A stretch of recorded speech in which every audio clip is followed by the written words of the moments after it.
மந்திரா madam ஹீரோயினை பண்ணும்போது நான்லாம் ஒரு ரசிகர். நான் மட்டும் இல்லை, அப்போ இளைஞர்கள் எல்லாருமே அவர் ரசிகர் தான். இப்போ கொஞ்சம் இளைஞர் பாட்டை தாண்டிட்டோம்னு நினைக்கிறேன். அதனால தான் இப்போ உதயகுமார் ரசிகராக இருக்கார் இன்னமும்.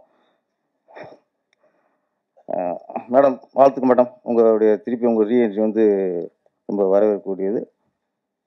வணக்கம், வாழ்த்துறோம்.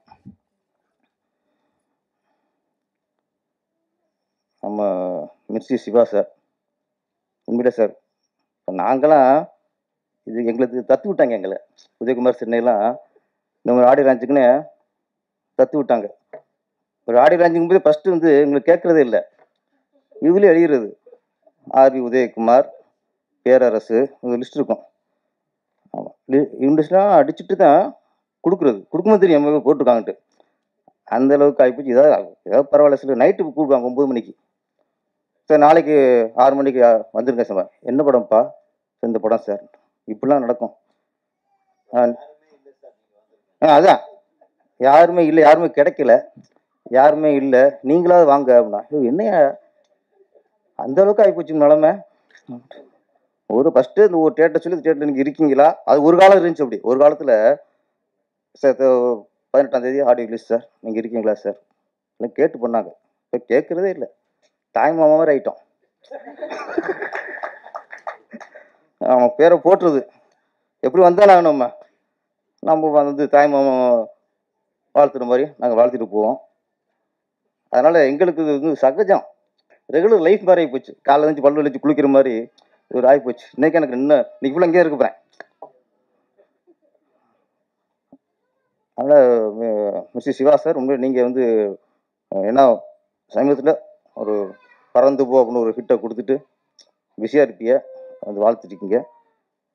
மிஸ்டர் சிவா பொறுத்த வரைக்கும் என்னென்னா, இவருக்கு யாரும் போட்டியே இருக்க முடியாது. இப்போ சூப்பர் ஸ்டார் இருக்கார்ல, சூப்பர் ஸ்டாருக்கு அப்பப்போ போட்டி வரும். அடுத்த சூப்பர் ஸ்டார் நான் தான், நீ தான்லாம் வரும். இவர் அகில உலக சூப்பர் ஸ்டார்.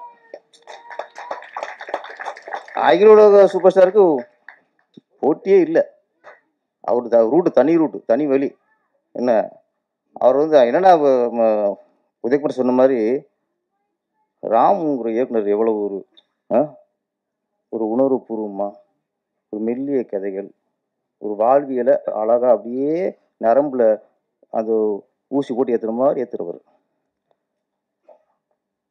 அவர் இவர் வழிக்கு வந்தாரா இல்லை இவர் அவர் வழிக்கு போனாரா? ரெண்டு கொஞ்சம் கலந்துருச்சு. அந்த ரெண்டு கலந்து தான், உங்கள் பாணியும் அவர் பாணியும் கலந்து தான் பறந்து போ. அது இன்னைக்கு நல்ல ஹிட்டு. இன்னைக்கு வெற்றிப்பட ஒரு நாயகன் வந்து உட்காந்து. வாழ்த்துக்கள் சார். தங்கராஜ், தங்கத்துறை நிறைய பழமொழி கேட்டிருக்கேங்க. இங்கே இவர் ஒன்று சொன்னார், எனக்கு குழப்பம் போச்சு. கோங்குரா சட்னி, கொழுந்தியா பட்டினி. ஏப்பா சரி, கோங்குரா சட்னி ஓகே, அது ஆந்திரா ஸ்பெஷல். கொழுந்தியா பட்டினி எந்த ஸ்பெஷல்? அது ஆந்திரா ஸ்பெஷலா, தமிழ்நாடு ஸ்பெஷலா, கர்நாடகா ஸ்பெஷலா? நான் சொல்கிறேன், இங்கே கோங்குரா சட்னி வைக்கிறீங்களோ இல்லை வெங்காய சட்னி வைக்கிறீங்களோ, தேங்காய் சட்னி வைக்கிறீங்களோ, கொழுந்தியா பட்டினி எவனா போடுவானா சார்? பொண்டாட்டியே பட்டு போடுவாங்க சார், கொழுந்தியா பட்டினி போட மாட்டாங்க. இன்னும் உதயகுமார் சார் சொல் கரெக்டு தானே? அதுதான் அவர் கொழுந்தியா பட்டினிங்கிறது அந்த வார்த்தையை பகிருங்குது. எப்படி சார் கொழுந்தியா பட்டினி போட முடியும் நம்மளுக்கு? அது கொஞ்சம் ஆமாம், ஆராய்ச்சி பண்ணுவார். ஆமாம், அவன் கொழுந்தியா அது இருக்கலாம். கொழுந்தியா நினச்சி அது அவர் மட்டும் இல்லை, எல்லாருமே பட்டினி தான். அது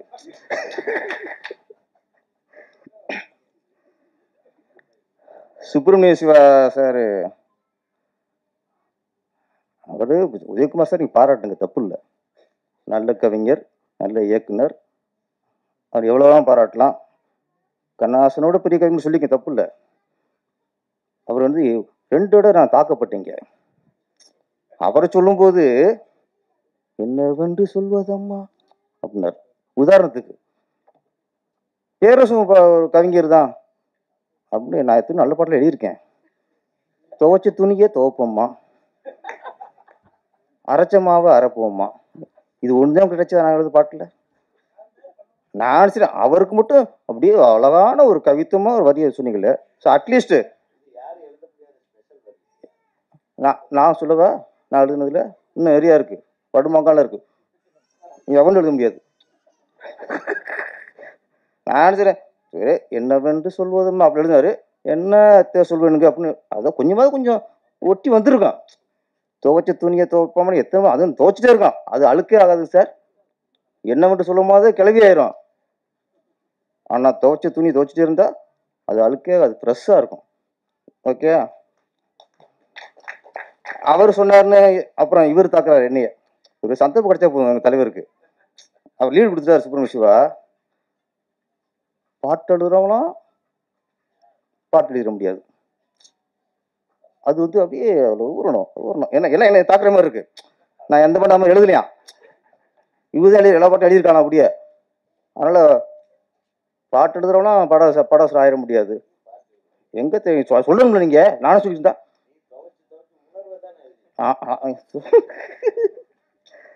அதாவது. ஆனா ஒண்ணு நான் வந்து உங்களுக்கு ஒரு விஷயத்தை முரண்படுறேன். எல்லா வகையிலும் கவிஞரோட இயக்குனர் தான் மேல் அப்படின்னு சொல்ல முடியாது. சில இடங்கள்ல இயக்குனரோட கவிஞர்கள் மேல். கவிஞர் கண்ணதாசன் அவர்கள் எத்தனையோ இயக்குனருக்கு பாட்டு எழுதியிருக்கிறார். இன்னைக்கு நிறைய இயக்குனர் பேர் தெரியாது. ஆனா கண்ணதாசன் தமிழ் இருக்கும் வரை அவர் பேர் இருக்கும். நீங்க சொல்ற சில இயக்குனர் ஓகே, சில இயக்குனர் கவிஞரோட மேலா இருப்பாங்க. அது உங்களை மாதிரி அந்த இதை சொல்லுவீங்களே வாழ்வியல் உணர்வுபூர்வம் இது அடிக்கடி சொல்லியிருக்கேன். இது எனக்கு தெரியல வாழ்வியல் என்ன தெரியல எனக்கு இன்னுமே. அதுக்கு நான் கற்றுக்கணும் கேட்பது என்ன வாழ்வியல் என்னன்ட்டு. ஒருத்தர் உறவுகளோடு வாழ்றதும் வாழ்வியல்.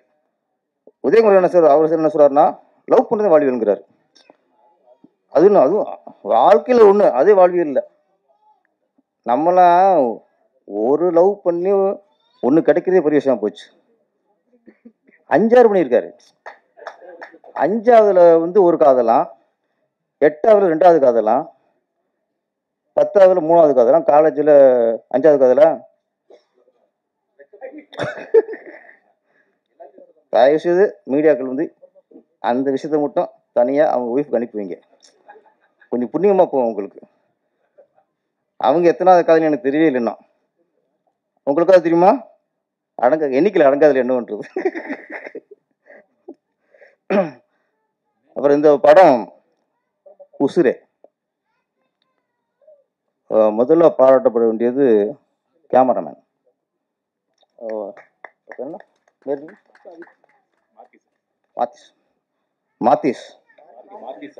மாத்திஸ் சாய். பெயிண்டிங்கமாக இருக்கு சார். உங்களுக்கு சாங் சரி, ட்ரெய்லரும் சரி, ரொம்ப நாளைக்கு அப்புறம் கண்ணில் ஒத்திக்கிற மாதிரி ஒரு ஒளிப்பதிவு. நீங்கள் வந்து பாலுமதுரா மாதிரி கேப் மட்டும் போடலை, அவர் மாதிரியே ஒளிப்பதிவும் நல்லா ரொம்ப ரொம்ப நாளாச்சு. இந்த மாதிரி கண்ணுக்கு குளிர்ச்சியா ஒரு பசுமையா. முதல்ல உங்களை பாராட்டணும், மியூசிக் டைரக்டர். எல்லா சாங்குமே சார் உதயகுமார் சொன்ன மாதிரி தான். ரொம்ப நாளைக்கு அப்புறம் நல்ல இதமான இதயத்தை வர்ற மாதிரி டியூன்ஸ் சாங்ஸு. கவிஞர் மோகன்லால். நான் மோகன்லால் ஒன்று மலையாளம் நினச்சிட்டு இருக்கேன். அவர் நம்ம பக்கா தமிழர். ஆமாம், அவன் ஒரு படத்தில் எழுந்தார். எனக்கு அந்தாதி வச்சு ஒரு சாங் எழுதியிருந்தார். ஆமாம், இப்போ தான் தெரியுது அவர் தான் இவருன்ட்டு. வாழ்த்துக்கள் சார், வாழ்த்துக்கள். இந்த படத்து கதாநாயகன் டிஜே. ஆனால் அவர் யூகேலேருந்து அந்த மாதிரி சொல்ல நம்பவே முடியல. இது கிராமத்துலேருந்து வந்தாலும் தான் அப்படியே இருக்கார். சூடத்தை அடித்து சத்தியம் பண்ண மாட்டேன். இவர் யூகேலேருந்து அந்த அந்த ஃபேஸ் அது ஏதோ எனக்கு கொட்டாம்பட்டி, கண்டனிப்பட்டி, ஆண்டிப்பட்டி, வாடிப்பட்டி. அவருக்கு அப்பவும் இருக்க வாடி தான் வரும். நான் எவ்வளோ அழகாக சொல்லிக்கிருக்கேன், உசிலம்பட்டி எல்லாம் சொல்லிக்கிருக்கேன். அப்பவும் வாடிப்பட்டி. அந்த என்ன வயசான சில நேரத்தில் அந்த இது போகாது. நான் என்ன பண்ணுறது. வெக்கத்தை பாருங்க தலைவருக்கு. அடுத்த ஒரு தலைவன் தலைவி படம்னு வருது நினைக்கிறேன். ஆமாம், அதோட வெக்கமாக இருக்கு. வேற பக்கா கிராமத்து முகம், சும்மா மண் வாசனை முகம். எனக்கு ராமராஜன், அதுக்கப்புறம் முரளி, அந்த வரிசையில் வருவார்னு தோணுது.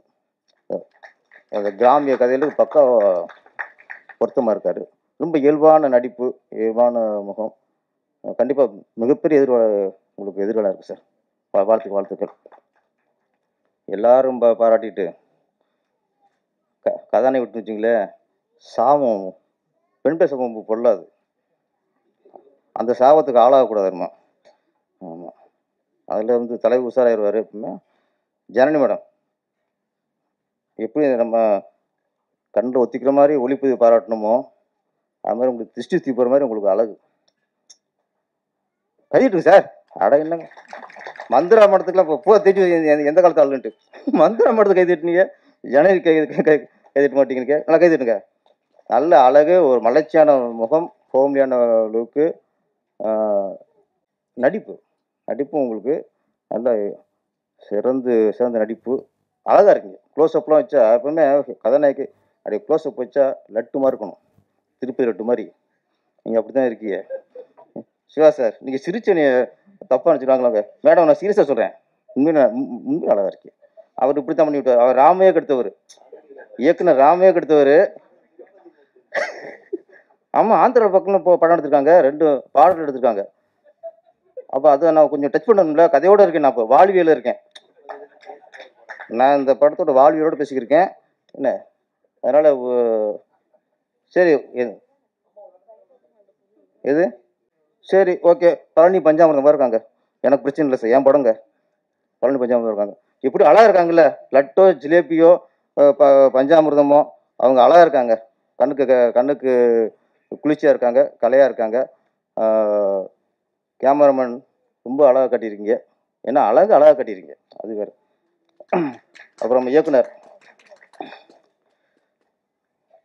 நவீன். ஆமாம், ஏன்னா ரொம்ப நாளைக்கு உண்மையிலேயே நிறைய படம் பாட்டு வரும்ல, ஆறுதலாக இருக்குது. இப்படி படம் இடையில வரும்போது உங்களுக்கு உண்மையிலே அது ஆறுதலாக இருக்குது. நாங்கள் சொன்ன மாதிரியே வெட்டு குத்து கஞ்சா கடத்தல் இதெல்லாம் பார்த்துக்கணும்ல, அழகாக ஒரு காதலை சொல்லியிருக்கீங்க. ஆமாம், ரொம்ப சுப்பிரமணிய நீங்கள் சொன்ன உண்மைதான். ஒரு காலத்தில் எல்லாம் கலந்து வரும். ஒரு ஆக்ஷன் படம் வரும், காமெடி படம் வரும், த்ரில்லர் படம் வரும். ஆனால் காரணம் அதிகமாக வரும். இப்போ வரதே இல்லை. இப்போ காமெடி படம் வரதில்லை, எல்லாமே இதாகிடுச்சு. கரெக்டான நேரத்தில் கரெக்டாக ஒரு படம் கொடுத்துருக்கீங்க. உங்களுக்கு வாழ்த்துக்கள். ப்ரொடியூசர் சார், உங்களுக்கு வாழ்த்துக்கள் சார். அடுத்து சிவா சார் வச்சு அடுத்து படம் ஆரம்பிச்சிருங்க. உசிரே மிகப்பெரிய வெற்றி அடைந்து இந்த டீம் ஒரு வெற்றி பெற்ற டீமாக அமையணும். வாழ்த்துக்கள். நன்றி, வணக்கம்.